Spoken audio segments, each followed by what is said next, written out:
നമസ്കാരം സുഹൃത്തുക്കളെ, യാത്രാസ്നേഹിയുടെ പുതിയൊരു ഇൻഫർമേഷൻ അപ്ഡേറ്റ്സിലേക്ക് ഏവർക്കും സ്വാഗതം.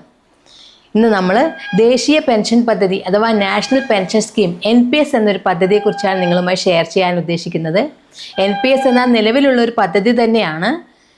കേന്ദ്ര സർക്കാരാണ് 2004 ജനുവരി 1 ഈ പദ്ധതി കൊണ്ടുവന്നത്. 18 വയസ്സ് മുതൽ 70 വയസ്സ് വരെയുള്ള എല്ലാ ആളുകൾക്കും ഈ പദ്ധതിയിൽ അംഗമാകാവുന്നതാണ്.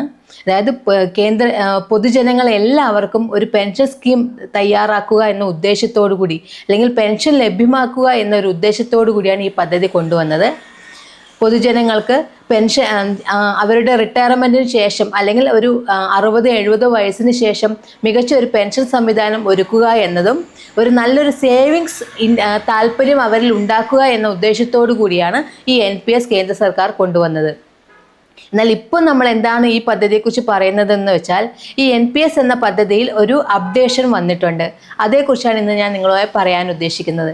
അപ്പോൾ നേരത്തെ ഉണ്ടായിരുന്ന പെൻഷൻ സ്കീമിൽ 18 വയസ്സ് മുതൽ 70 വയസ്സ് വരെയുള്ളവർക്കായിരുന്നു അംഗമാകാൻ കഴിയുമായിരുന്നത്. എന്നാൽ NPS വാത്സല്യ എന്ന ഒരു പുതിയ പദ്ധതി ഇന്ന് കേന്ദ്ര ധനമന്ത്രി നിർമ്മല സീതാരാമൻ ഉദ്ഘാടനം ചെയ്യുന്നുണ്ട്. ആ പദ്ധതിയുടെ വിശേഷങ്ങളാണ് ഇന്ന് ഞാൻ നിങ്ങളുമായി ഷെയർ ചെയ്യാൻ ഉദ്ദേശിക്കുന്നത്. ഈ NPS വാത്സല്യ എന്നത് കുട്ടികൾക്ക് വേണ്ടിയുള്ള ഒരു പദ്ധതിയാണ്. 18 വയസ്സിൽ താഴെയുള്ള എല്ലാ കുട്ടികൾക്കും വേണ്ടിയുള്ള ഒരു പദ്ധതിയാണിത്. അതിൻ്റെ വിശദമായ വിവരങ്ങൾ നമുക്കൊന്ന് നോക്കാം. കഴിഞ്ഞ ദിവസത്തെ പത്രത്തിൽ NPS വാത്സല്യ എന്ന പുതിയൊരു പദ്ധതിക്ക് തുടക്കം എന്ന് പറഞ്ഞിട്ടൊരു ന്യൂസ് ഉണ്ടായിരുന്നു. അപ്പോൾ അതിൻ്റെ ഡീറ്റെയിൽസ് ആദ്യം ഞാൻ വായിച്ചു കേൾപ്പിക്കാം. NPS വാത്സല്യ പദ്ധതിക്ക് നാളെ തുടക്കം. കുട്ടിയുടെ പേരിലെടുക്കുന്ന അക്കൗണ്ടിൽ രക്ഷിതാക്കൾക്ക് നിക്ഷേപം നടത്താം. ഓൺലൈൻ പോർട്ടൽ ധനമന്ത്രി നിർമ്മല സീതാരാമൻ ഉദ്ഘാടനം ചെയ്യും. രക്ഷിതാക്കൾക്ക് കുട്ടികളുടെ പേരിൽ നാഷണൽ പെൻഷൻ സ്കീം അക്കൗണ്ട് എടുക്കാൻ സാധിക്കുന്ന NPS വാത്സല്യ പദ്ധതിക്ക് നാളെ തുടക്കമാകും. ബജറ്റിലെ പ്രഖ്യാപനമാണ് യാഥാർത്ഥ്യമാകുന്നത്. ഇതിനുള്ള ഓൺലൈൻ പോർട്ടൽ കേന്ദ്ര ധനമന്ത്രി നിർമ്മല സീതാരാമൻ ഉദ്ഘാടനം ചെയ്യും. ഇതുവരെ 18 മുതൽ 70 വയസ്സ് വരെയുള്ളവർക്ക് മാത്രമേ NPS അക്കൗണ്ട് എടുക്കാൻ കഴിയുമായിരുന്നുള്ളൂ. കുട്ടിയുടെ പേരിലെടുക്കുന്ന അക്കൗണ്ടിൽ രക്ഷിതാക്കൾക്ക് നിക്ഷേപം നടത്താം. കുട്ടി പ്രായപൂർത്തിയാകുമ്പോൾ സ്വന്തം പേരിലുള്ള സാധാരണ NPS അക്കൗണ്ടാക്കി ഇത് മാറ്റിയെടുക്കാം. ചെറുപ്പത്തിൽ തന്നെ നിക്ഷേപം ആരംഭിക്കുന്നത് വഴി മെച്ചപ്പെട്ട പെൻഷനും ആനുകൂല്യങ്ങളും മക്കൾക്ക് ഉറപ്പാക്കുമെന്നതാണ് മെച്ചം.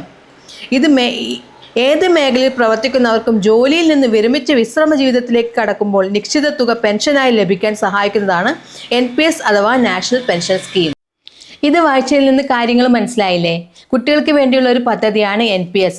ഇതുവരെ ഉണ്ടായിരുന്നതിൽ നിന്ന് മാറി 18 വയസ്സിൽ താഴെയുള്ള എല്ലാ കുട്ടികൾക്കും മാതാപിതാക്കൾ ചെയ്യുന്ന ഒരു പദ്ധതിയാണ് NPS. കുട്ടികൾ 18 വയസ്സ് കഴിയുന്നതോടുകൂടി അവർക്ക് സ്വന്തമായിട്ടുള്ള അക്കൗണ്ടിലേക്ക് ഇത് മാറ്റിയെടുക്കുകയും ചെയ്യാം. ഇത് നിക്ഷേപം പ്രോത്സാഹിപ്പിക്കുകയോ അതുകൂടാതെ വിശ്രമ ജീവിതം നയിക്കുമ്പോൾ നല്ലൊരു സമ്പാദ്യം കയ്യിൽ കിട്ടുക എന്നത് ഉറപ്പാക്കാൻ വേണ്ടിയാണ് കേന്ദ്ര സർക്കാർ ഇത്തരമൊരു പദ്ധതി കൊണ്ടുവന്നിരിക്കുന്നത്.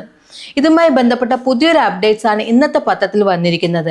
അതിൽ കുറേ സംശയങ്ങളും നിവാരണങ്ങളും എങ്ങനെ പ്രോസസ്സിങ് ചെയ്യാം എന്നുള്ള കാര്യങ്ങളൊക്കെ ഉണ്ട്. അതിൻ്റെ വിശേഷങ്ങളൊന്നും നമുക്ക് വായിച്ചു നോക്കാം. അപ്പോൾ ഇന്നത്തെ പത്രത്തിൽ വന്ന അപ്ഡേറ്റാണ് നമ്മൾ വായിക്കാൻ പോകുന്നത്. അതിൽ ഒരുപാട് കാര്യങ്ങൾ ഡീറ്റെയിൽ ആയി പറഞ്ഞിട്ടുണ്ട്. നമുക്കൊന്ന് വായിച്ചു നോക്കാം. NPS വാത്സല്യ കുഞ്ഞുങ്ങൾക്കായി വലിയ കരുതൽ. പദ്ധതിക്ക് ഇന്ന് തുടക്കമാകും. പ്രതിവർഷം 1000 രൂപയെങ്കിലും അടയ്ക്കണം. നിക്ഷേപിക്കുന്ന തുകയ്ക്ക് ആദായ നികുതി ഇളവ്. രക്ഷിതാക്കൾ കുട്ടികളുടെ പേരിൽ നാഷണൽ പെൻഷൻ സ്കീം അക്കൗണ്ട് എടുക്കാൻ സാധിക്കുന്ന NPS വാത്സല്യ പദ്ധതിക്ക് ഇന്ന് വൈകിട്ട് 3 കേന്ദ്ര ധനമന്ത്രി നിർമ്മല സീതാരാമൻ ഉദ്ഘാടനം ചെയ്യും. പ്രതിവർഷം കുറഞ്ഞത് 1000 രൂപയെങ്കിലും നിക്ഷേപിച്ച് കുട്ടികൾക്ക് വേണ്ടിയുള്ള NPS വാത്സല്യ അക്കൗണ്ട് മുന്നോട്ട് കൊണ്ടുപോകാം. ഓൺലൈൻ പ്ലാറ്റ്ഫോം ഇന്നാണ് തുടങ്ങുന്നതെങ്കിലും ബാങ്കുകൾ പലതും നേരിട്ടും അവരുടെ വെബ്സൈറ്റുകൾ വഴിയും ഏതാനും ദിവസങ്ങളായി രജിസ്ട്രേഷൻ ആരംഭിച്ചിട്ടുണ്ട്. ഇതിനകം രജിസ്റ്റർ ചെയ്തവർക്ക് ഇന്നു മുതൽ പ്രാൺ അഥവാ പെർമനന്റ് റിട്ടയർമെന്റ് അക്കൗണ്ട് നമ്പർ ലഭ്യമാകും. വാർദ്ധക്യകാലത്ത് മെച്ചപ്പെട്ട പെൻഷനും ആനുകൂല്യങ്ങളും ഉറപ്പാക്കാൻ ചെറുപ്പത്തിൽ തന്നെ ആരംഭിക്കുന്ന നിക്ഷേപം സഹായിക്കും. ഇനി ഒറ്റ നോട്ടത്തിൽ ഇതിൽ എന്തൊക്കെ കാര്യങ്ങളാണ് പറയുന്നതെന്ന് നോക്കാം. വിഹിതം ആദ്യ തവണ കുറഞ്ഞത് 1000 രൂപ. പ്രതിവർഷം 1000 രൂപയെങ്കിലും അടയ്ക്കണം. ഉയർന്ന പരിധിയില്ല. അപ്പം നമുക്ക് അടയ്ക്കുന്ന തുകയ്ക്ക് ഉയർന്ന പരിധിയില്ല. മിനിമം 1000 രൂപയെങ്കിലും എല്ലാ വർഷവും ഈ അക്കൗണ്ടിലേക്ക് അടച്ചിരിക്കണം. ഇത് ഒറ്റ തവണയായിട്ട് 1000 രൂപ വേണമെങ്കിലും അടയ്ക്കാം. അല്ലെങ്കിൽ ഒരു വർഷം തികയുന്നതിനുള്ളിൽ 1000 രൂപ നമ്മൾ പല തവണയായിട്ട് 100 രൂപ വെച്ചോ 200 വെച്ചോ 500 വെച്ചോ എത്രയാണെന്ന് വെച്ചാൽ നമുക്ക് അടയ്ക്കാം കേട്ടോ. ഇനി registration NPS website, bank website, post office, bank branch ഇവ തുടങ്ങിയവ വഴി നമുക്ക് ഈ അക്കൗണ്ടിലേക്ക് രജിസ്ട്രേഷൻ ചെയ്യാവുന്നതാണ്. അതുകൂടാതെ ഭാഗിക പിൻവലിക്കൽ. ആദ്യത്തെ 3 വർഷം പണം പിൻവലിക്കാനാവില്ല. ലോക്ക് ഇൻ പീരീഡ് ആണ് കേട്ടോ, ആദ്യത്തെ 3 വർഷം. ഇനി പ്രത്യേക ആവശ്യങ്ങൾക്കായി അടച്ച തുകയുടെ 25% ഇതിനു ശേഷം വേണമെങ്കിൽ പിൻവലിക്കാം. 18 വയസ്സാകും വരെ 3 തവണ വരെ ഇത്തരത്തിൽ പിൻവലിക്കാം. വിദ്യാഭ്യാസം, നിശ്ചിത രോഗങ്ങൾ, 75% മുകളിലുള്ള ഭിന്നശേഷി തുടങ്ങിയവയുമായി ബന്ധപ്പെട്ട് മാത്രമേ പിൻവലിക്കാനാവൂ. അപ്പം നിക്ഷേപം പിൻവലിക്കുന്നതിന് ഒരു റൂൾസ് ഉണ്ട്. അതായത് ആദ്യത്തെ 3 വർഷം ലോക്ക് ഇൻ പീരീഡ് ആണ്. അത് കഴിഞ്ഞിട്ട് 25% പിൻവലിക്കാം. അതിന് പല കാര്യങ്ങളുണ്ട്. അത്യാവശ്യമായിട്ടുള്ള വിദ്യാഭ്യാസ ആവശ്യങ്ങൾക്ക്, അല്ലെങ്കിൽ എന്തെങ്കിലും അസുഖങ്ങൾ, മാരകമായ അസുഖങ്ങൾ, അല്ലെങ്കിൽ ഭിന്നശേഷി വരിക, അങ്ങനെയുള്ള സംഭവങ്ങളൊക്കെ വരികയാണെങ്കിൽ മാത്രമേ പിൻവലിക്കാൻ പറ്റൂ. ഇനി എക്സിറ്റ് ചട്ടം, അതായത് എക്സിറ്റ് എന്ന് പറഞ്ഞാൽ ഈ പദ്ധതി വേണ്ടാന്ന് വെക്കില്ലേ, ആ ചട്ടമാണ്. കുട്ടിക്ക് 18 വയസ്സാകുമ്പോൾ മൊത്തം തുക 2.5 ലക്ഷത്തിലും താഴെയെങ്കിൽ വേണമെങ്കിൽ മുഴുവൻ തുകയും പിൻവലിച്ച് പദ്ധതിയിൽ നിന്ന് പുറത്തു കടക്കാം. 2.5 ലക്ഷത്തിന് മുകളിലെങ്കിൽ ഇതിൽ 80% ആന്വിറ്റി വാങ്ങുന്നതിനായി ഉപയോഗിക്കണം. ബാക്കി 20% മാത്രമേ പിൻവലിക്കാൻ കഴിയൂ. അപ്പം നമ്മൾ എത്ര രൂപ അടയ്ക്കുന്നു അതനുസരിച്ചിട്ടാണ്. 2.5 ലക്ഷത്തിൽ താഴെയാണെങ്കിൽ നമുക്ക് വേണമെങ്കിൽ 18 വയസ്സായാൽ ഈ സ്കീമിൽ നിന്ന് പിൻവാങ്ങാം. അതല്ല 2.5 ലക്ഷത്തിൽ കൂടുതലുണ്ടെങ്കിൽ 80% അവിടെ കീപ്പ് ചെയ്യണം. കാരണം അവർക്ക് പെൻഷൻ ലഭ്യമാവണമല്ലോ, ആന്വിറ്റി ലഭ്യമാവണമല്ലോ. അതിനുവേണ്ടി ബാക്കി 20% മാത്രമേ പിൻവലിക്കാൻ കഴിയൂ. ഇനി 18 വയസ്സായാൽ മൈനർ അക്കൗണ്ട് സാധാരണ NPS Tier 1 അക്കൗണ്ടായി മാറും.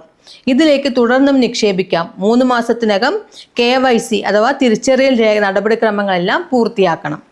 ആദ്യം നമ്മൾ പാരൻസിൻ്റെ KYC വെച്ചിട്ടാണല്ലോ ഇത് തുടങ്ങിയത്. അപ്പോൾ കുട്ടിക്ക് 18 വയസ്സായി എന്ന് വെച്ചാൽ ഈ കുട്ടിയുടെ KYC അതിൽ ഫിനിഷ് ചെയ്യണം. ഇനി മരണശേഷം കുട്ടി മരണപ്പെട്ടാൽ മുഴുവൻ തുകയും നോമിനിയായ രക്ഷിതാവിന് മടക്കി നൽകും. രക്ഷിതാവ് മരണപ്പെട്ടാൽ മറ്റൊരു രക്ഷിതാവിന് പുതിയ KYC പ്രക്രിയയിലൂടെ രജിസ്റ്റർ ചെയ്യണം. മാതാപിതാക്കൾ മരണപ്പെട്ടാൽ നിയമപരമായ രക്ഷിതാവിന് കുട്ടിക്ക് വേണ്ടി 18 വയസ്സുവരെ തുക അടയ്ക്കുകയും ചെയ്യാം. ഇനി തിരിച്ചറിയൽ രേഖകൾ, രക്ഷിതാവിൻ്റെ ആധാർ, ഡ്രൈവിംഗ് ലൈസൻസ്, പാസ്പോർട്ട് അടക്കം ഏതെങ്കിലും ഒരു രേഖ, കുട്ടിയുടെ വയസ്സ് തെളിയിക്കാൻ ജനന certificate, SSLC certificate, pan, passport എന്നിവയിൽ ഏതെങ്കിലും ഒന്ന്. വിദേശ ഇന്ത്യക്കാരായവർക്കും, അതായത് NRIസിലാണെങ്കിലും മക്കളുടെ പേരിൽ NPS അക്കൗണ്ട് എടുക്കാം. ഇതിന് NRI അല്ലെങ്കിൽ NRO അക്കൗണ്ട് വേണം. നിക്ഷേപം, തുക, ഓഹരികൾ, കമ്പനി കടപ്പത്രങ്ങൾ, സർക്കാർ ബോണ്ടുകൾ എന്നിങ്ങനെ വിവിധ ആസ്തികളിൽ വീതിച്ചാണ് നിക്ഷേപിക്കുന്നത്. അതായത് നമ്മൾ അടയ്ക്കുന്ന തുകയുണ്ടല്ലോ, അത് പല സ്പ്ലിറ്റ് ചെയ്ത് ഓരോന്നിലും ഡിവൈഡ് ചെയ്താണ് നിക്ഷേപിക്കുന്നത്. ആക്റ്റീവ് ചോയ്സ് രീതി ഉപയോഗിച്ച് പരമാവധി 75% വരെ ഓഹരിയിൽ നിക്ഷേപിക്കാം. ഓട്ടോ ചോയ്സ് പ്രകാരം 3 ഓപ്ഷനുകളുണ്ട്. 25% കൺസർവേറ്റീവ്, 50% മോഡറേറ്റ്, 75% അഗ്രസീവ് എന്നിങ്ങനെ ഓഹരിയിൽ നിക്ഷേപിക്കാം. അത് നമ്മുടെ താല്പര്യം അനുസരിച്ച് നമുക്ക് അവരോട് ആവശ്യപ്പെടാം എങ്ങനെ നിക്ഷേപിക്കണം എന്ന്. കാരണം ഈ തുക കൂടുതൽ നമുക്ക് മെച്ചം കിട്ടുന്ന രീതിയിൽ സ്പ്ലിറ്റ് ചെയ്ത് നിക്ഷേപിക്കാം. അതിൽ തന്നെ മോഡറേറ്റ്, അഗ്രസീവ് അങ്ങനെയെല്ലാം ഉണ്ടല്ലോ, കൺസർവേറ്റീവ് അങ്ങനെ ഉണ്ടല്ലോ. ഈ 3 രീതിയിലും നമുക്ക് എത്ര പെർസെൻറ്റേജ് വേണം നിക്ഷേപിക്കണം എന്ന് ആലോചിച്ച് അതിനനുസരിച്ച് നിക്ഷേപിക്കാം. ആ ഡിവൈഡ് ചെയ്ത് നമ്മൾ നിക്ഷേപിക്കുന്നതിനനുസരിച്ചിട്ടായിരിക്കും നമുക്ക് അതിൽ നിന്നുള്ള ഇൻകം വരുന്നത്. അതുപോലെ തന്നെ നഷ്ടവും ചാൻസ് ഉണ്ട് കേട്ടോ. അതാണ് ഈ അഗ്രസീവ്, കൺസർവേറ്റീവ്, മോഡറേറ്റ് ഇങ്ങനെ 3 രീതിയിലും. അഗ്രസീവിലൊക്കെ നിക്ഷേപിച്ചാൽ നല്ല ഇൻകവും കിട്ടും, പക്ഷെ അതുപോലെ തന്നെ നഷ്ടം ഉണ്ടാവാനുള്ള ചാൻസും ഉണ്ട്. ശരിക്കും പറഞ്ഞാൽ ഷെയർ മാർക്കറ്റ് തന്നെയാണ്. ഇനി നികുതി ആനുകൂല്യം, കുട്ടികളുടെ പേരിൽ നിക്ഷേപിക്കുന്ന തുകയ്ക്കും സെക്ഷൻ 80C പ്രകാരമുള്ള ആദായ നികുതി ഇളവ് ലഭിക്കും. നമ്മളെപ്പോഴും പറയാറില്ലേ, പലതും ഇൻവെസ്റ്റ് ചെയ്യുമ്പോൾ 80C പ്രകാരം അല്ലെങ്കിൽ 80D പ്രകാരമൊക്കെ ആനുകൂല്യങ്ങൾ ലഭിക്കും എന്നൊക്കെ പറയാറില്ലേ.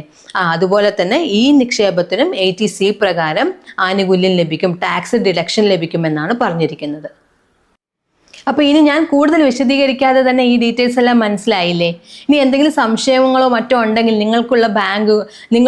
നിങ്ങളുമായി ബന്ധപ്പെട്ടിരിക്കുന്ന ബാങ്കുകളിലോ അല്ലെങ്കിൽ പോസ്റ്റ് ഓഫീസുകളിലോ എല്ലാം പോയിട്ട് ഈ അക്കൗണ്ട് ചേരുന്നതിനും അല്ലെങ്കിൽ സംശയ നിവാരണത്തിനും എല്ലാം അവരുമായി സമീപിക്കാവുന്നതാണ് കേട്ടോ.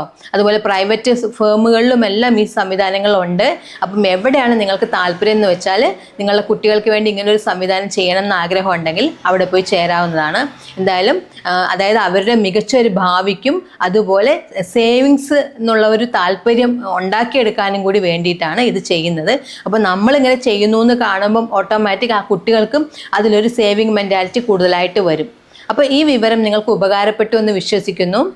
ഉപകാരപ്പെട്ടുവെങ്കിൽ തീർച്ചയായും നമ്മുടെ ചാനൽ സബ്സ്ക്രൈബ് ചെയ്ത് സപ്പോർട്ട് ചെയ്യുക. നിങ്ങളുടെ വിലയേറിയ അഭിപ്രായങ്ങൾ കമൻറ്റായി അറിയിക്കാം. നിങ്ങളുടെ വേണ്ടപ്പെട്ടവരിലേക്ക് ഈ ഇൻഫർമേഷൻ ഷെയർ ചെയ്ത് എത്തിക്കുക. മറ്റൊരു ഇൻഫർമേഷൻ അപ്ഡേറ്റ്സുമായി വീണ്ടും കാണാം. യാത്രാസ്നേഹി സൈനിങ് ഔട്ട്. ബൈ.